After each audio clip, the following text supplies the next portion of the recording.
Արդեն 6-րդ տարին չխախտելով ավանդույթը սեպտեմբերի առաջին շաբաթ օրը Աղթալայում մեկնարկելու է Խորովածի փառատոնը։ Կրակով եփված նոր ճաշատեսակներից բացի այլ նորություններ էլ են լինելու։ Ընդլայնելով հետաքրքրությունը ներքին շուկայում փառատոնն արդեն թևակողել է туриզմի միջազգային ասպարեզ։ Տեղացիները հաճույքով են մասնակցում փառատոնին, ամեն անգամ ներկայանում են նոր տեսականիով, բացահայտելով տեղական ավանդույթները, իսկ արտասահմանյան լրատվամիջոցներն էլ ուրախությամբ լուսաբանում են դրանք։ Սա նշանակում է, որ այս փառատոնը արդեն իր նպատակին ծառայում է, իհարկե դեռ զարգանալու տեղ շատ ունի,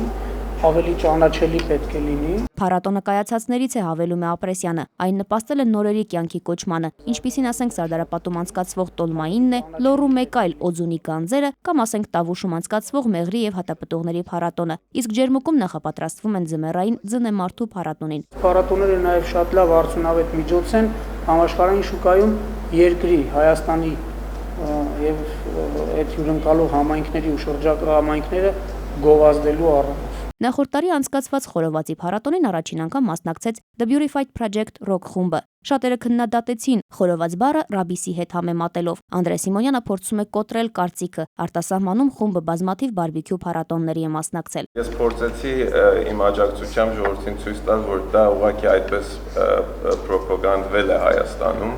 եւ չի նշանակում, որտեղ որ խորոված կա, դա նշանակում է արդեն պետք է լինի մուղամներ ու